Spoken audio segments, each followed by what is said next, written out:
Jordan Peterson made waves with a furious broadside at, quote, peddlers of environmental doom, corporations and utopians. This created quite a big response, turning into the usual Twitter trending and so on. His supporters are howling in approval at the red meat he's thrown at them. His detractors are looking at the areas where, because he's well outside his professional competence, he says patently foolish things. And that enables them to roll their eyes and dismiss him as irrelevant and mad. But that response has missed the important substance that I don't think even Peterson realises that he's touching upon. Well, let's see if we can explore that. The piece came in the form of an article for the Daily Telegraph, which he then latterly read out for his YouTube channel. I give a link to the full thing in the video description and encourage you to watch it in full. We're going to cover a few things that I think he got wrong, but we're going to finish with his most powerful challenge, so be sure to stay to the end for that. He starts by focusing on a recent report by top professional firm Deloitte, The Turning Point, a global summary. The report opens with two claims. First, that the storms, wildfires, droughts, downpours, and floods around the globe in the last 18 months are unique and unprecedented. A dubious claim. Interestingly, those aren't the words that the report actually uses. It says this: over the past 18 months alone, there have been storms, wildfires, droughts, downpours and floods around the globe. Regardless of where these events occurred, the result was tragically similar.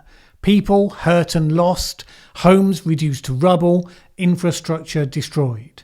No claim that they were unique or unprecedented, but as we know, the expectations of climate science are that they will become more frequent in the future.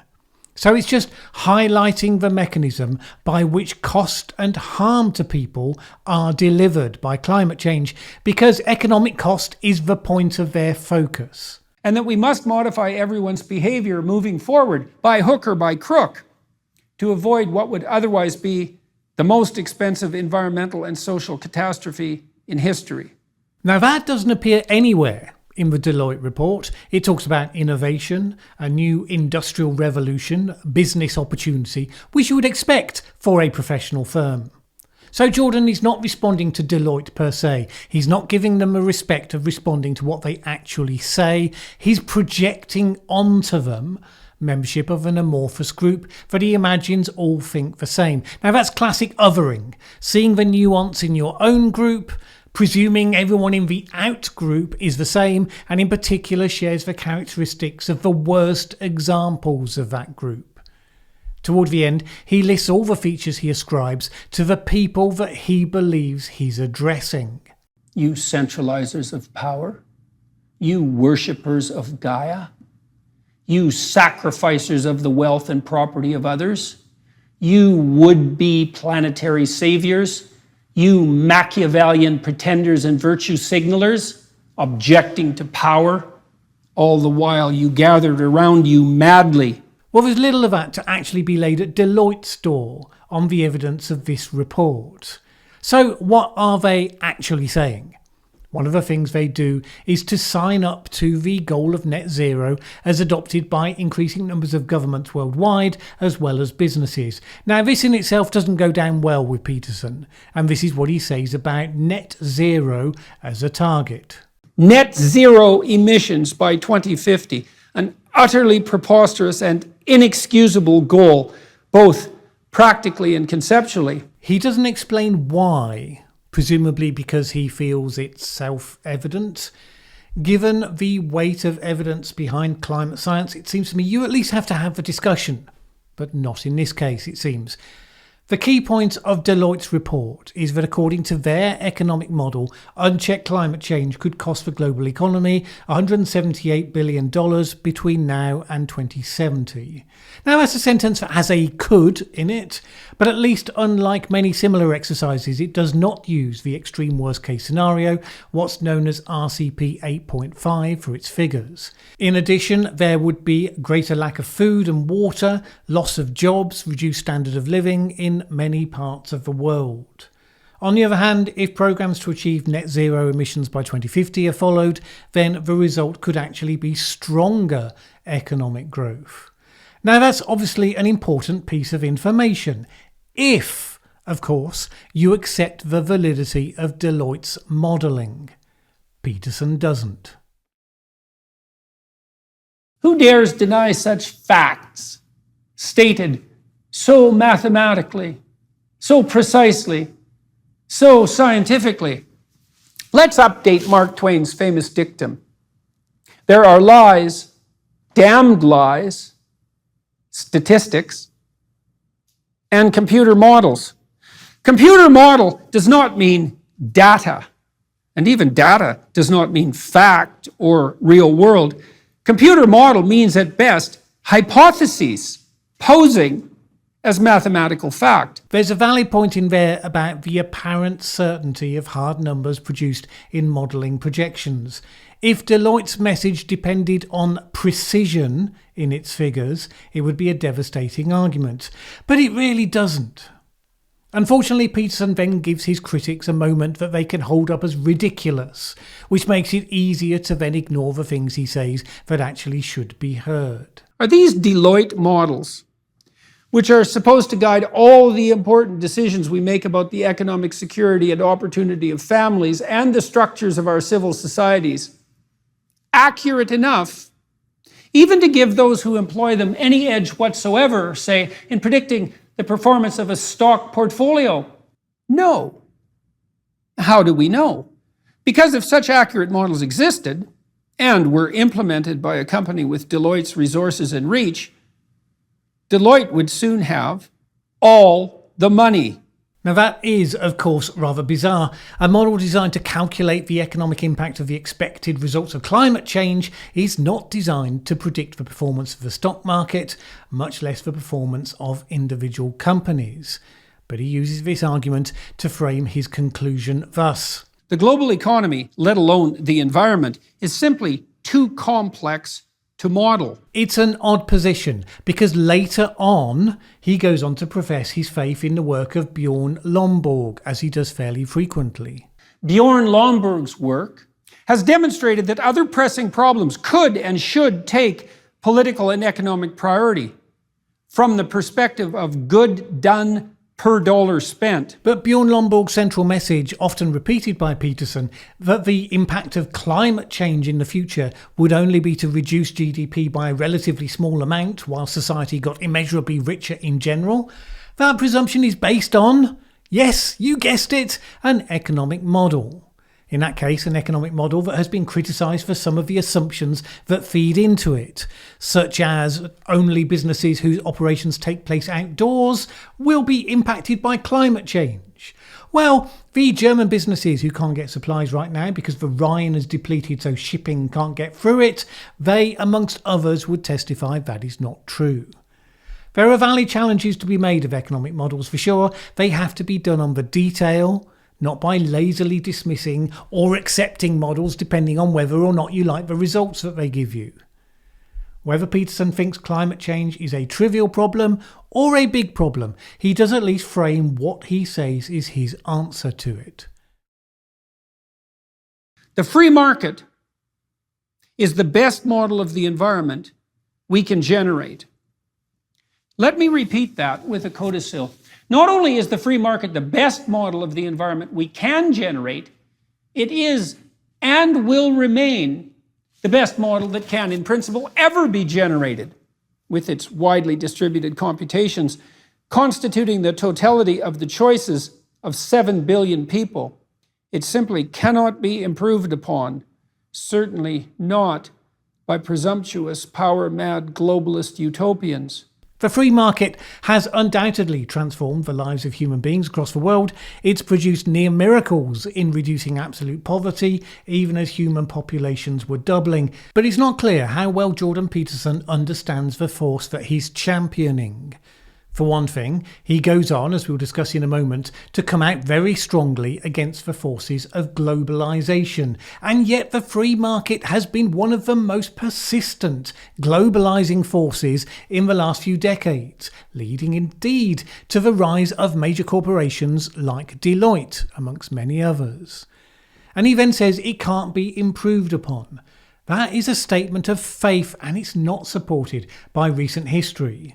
In pure free markets, companies get rewarded, for instance, if they can dump some of their costs on third parties. Classically, this might come in the form of pollution, what economists will describe as externalities. So suppose I run a factory and I dump all of my waste into the river that goes past that factory. The free market rewards me because I've reduced my costs and I've boosted, therefore, my profits. But if you run a fishing business downstream of me, your livelihood's been devastated because the fish all die from the poison that I've been flooding their water with. Hence we have understood, since the common law case in England of Rylands v Fletcher in 1868, that on a good conservative basis of property rights, the free market had to operate within a framework of rules for it to work effectively. Indeed, the great champion of free markets, Milton Friedman, said that companies had to be constrained within a framework of rules to enable them to focus purely on maximising profit. A part of his statement of the business of business is business that people rarely give as much prominence to. That's relatively easy when you have something as substantial and obvious as river pollution. But what about when it's the tragedy of the commons we're dealing with? If I emit my junk into the atmosphere? Well, nobody specifically owns the atmosphere.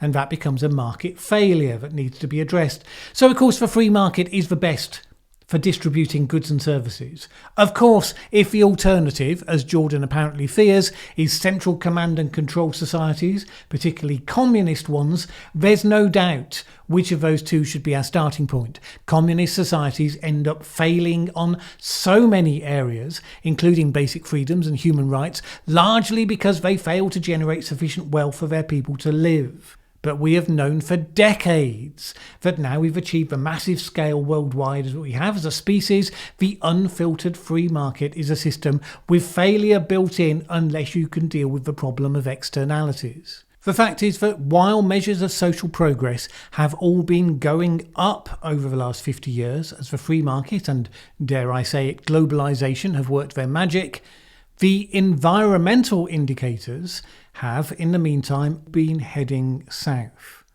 At some point, the failing environmental support systems begin to erode the progress you've made. It would benefit us from not getting to that point. But that takes us to solutions. And the point is that it's here, if he could only better articulate the challenge he's making, where Jordan Peterson is saying things that really need to be heard. Because ultimately he's framing the tension between centralising technocratic approaches that tend towards autocracy and are focused on controlling people's behaviour versus localising control matched with innovation and problem solving. One of his targets is the practice that governments and others have picked up from the campaigners, that of declaring a climate emergency. We do not believe, finally, and most absolutely, that your declared emergency and the panic you sow because of it means that you should now be ceded all necessary authority. At this point, I want to invite all of those who use the language of climate emergency, which I don't on this channel, never have by the way, to reflect on what this tells you about how that language is communicating to people who don't think like you. You may think, and I know this is true of some of the people I know personally, that the use of the emergency language is more likely to get people to act immediately and with the degree of urgency that the issue implies. Well, that's a fine theory, and I get it, because you see governments putting off a decision for decades, and it's a problem that gets worse the longer you leave it. But it's not worked. For some, it simply degraded the power of the language, as the overuse of powerful words always does. For others, it has alarmed them, because autocrats throughout history have used the invocation of the crisis to justify centralising and wielding unaccountable power. And that leads people to see shades of authoritarianism everywhere. What will it take to do so? Here's the most alarming part. Nothing more than, quote, a coordinated transition that will require governments, along with the financial services and technology sectors, to catalyze, facilitate, and accelerate progress, foster information flows across systems, and align individual incentives with collective goals. A clearer statement of totalitarian inclination could hardly be penned. I'm guessing that will be news to the folks at Deloitte who didn't mean it that way at all. But this is the point. People are in the trenches on this stuff. Now, they see what they expect to see. And you have to be aware of that. And they're not wholly wrong, because this goes further than semantics. It also feeds through into the type of solutions you favour. When you invoke the emergency, the crisis, you gear people up to privations that will surely be needed to triumph over whatever the big crisis actually is. The more extreme climate campaigners will often invoke the wartime spirit, when the community pulled together and endured in the name of victory. Well, how did they endure? Common action, focusing on everyone working in the factories, making the bullets and the bombs for those on the front line, and rationing, mending and make do, digging for victory. Some of the campaigners invoke the war because they imagine those measures are exactly the ones that will be needed. Their more politically motivated colleagues do so because such measures are a route map towards the collectivist society they have always wanted to bring about anyway. Rationing, everyone making wind turbines and heat pumps or whatever. Peterson, however, makes the mistake of attributing that view to everyone who argues to a response for climate change. And it leads him to say things like this. Critics of my view will say, we have to accept limits to growth. Fine, accept them. Personally, abandon your position of planet-devouring wealthy privilege. Join an ascetic order. Graze with the cattle. Or, if that's too much, and it probably is, then purchase an electric car, if you want one. But no diesel-powered emergency backup vehicle or electric power generator for you. Get on your bike instead in your three-piece business suit. In the winter, I'll splash you with icy and salty slush as I drive by in my evil but warm Ford Bronco SUV, and help you derive the consequent delicate pleasure of your own narcissistic martyrdom.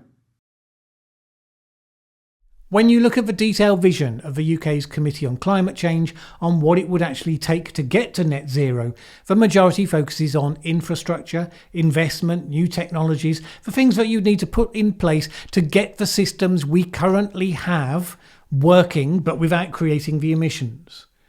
But you look at the BBC or the environmental campaign groups, all they want to talk about is meat, flying, driving. They are fascinated by the aspects of guilting or shaming people into adjusting their personal choices.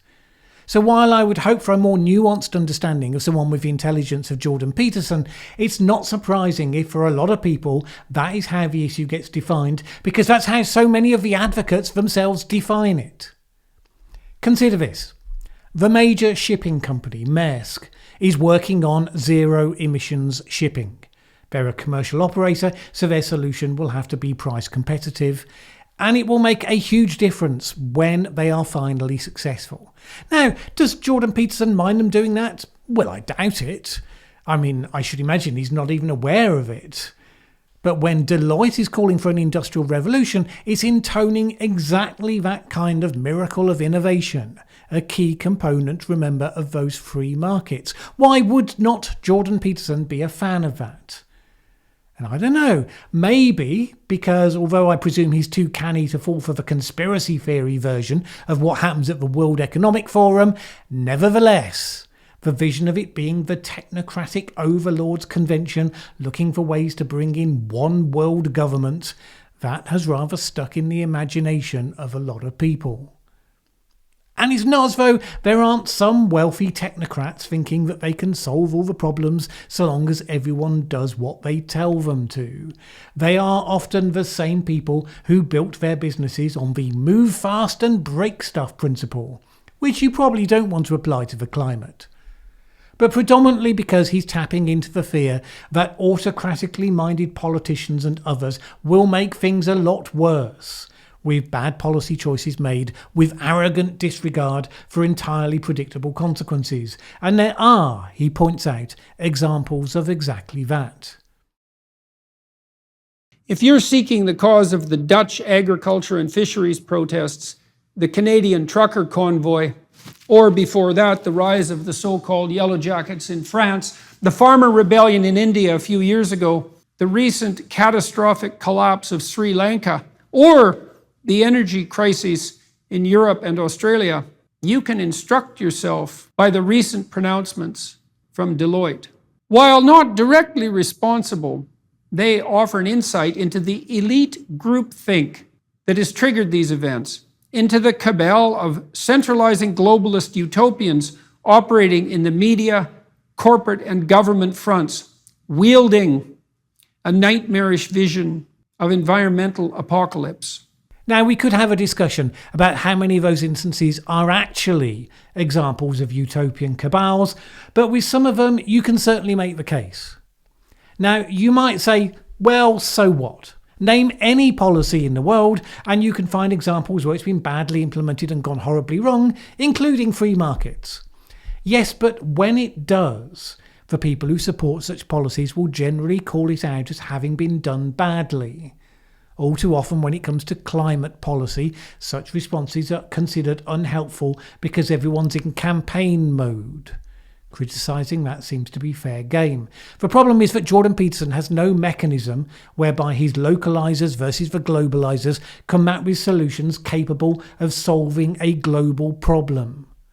So he just professes faith in the free market without a clue in how that would work in practice, except that as people come out of poverty, they are free to pollute less.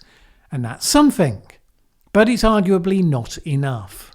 Money could and should be spent, for example, to ensure the current health and therefore future productivity and environmental stewardship of currently poor children in developing countries, for example. How about attending to remediation of the actual world of pain and deprivation of such children, rather than saving the hypothetical world and the hypothetical world of future children? As an advanced society, presumably, we would aspire to being able to address child poverty as well as tackle climate change. Now, bad policies can make things worse, not better, but it's not obvious why we would think that you could only do one thing at a time. But he is right to call out that centralising authoritarian solutions have a terrible track record of solving any problems, and especially environmental ones. This use of emergency force will also make the environment worse, not better. If you wreak your temporary economic havoc to eventually remediate the world, those whom you sacrifice so casually in the attempt will descend into chaos.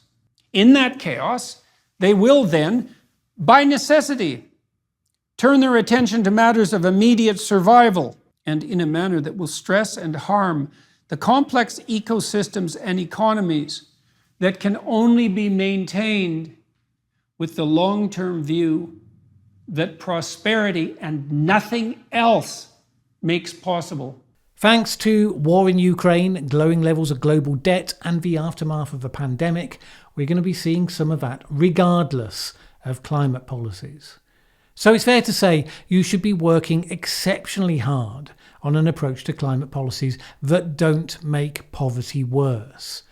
Surely we think that's doable, don't we?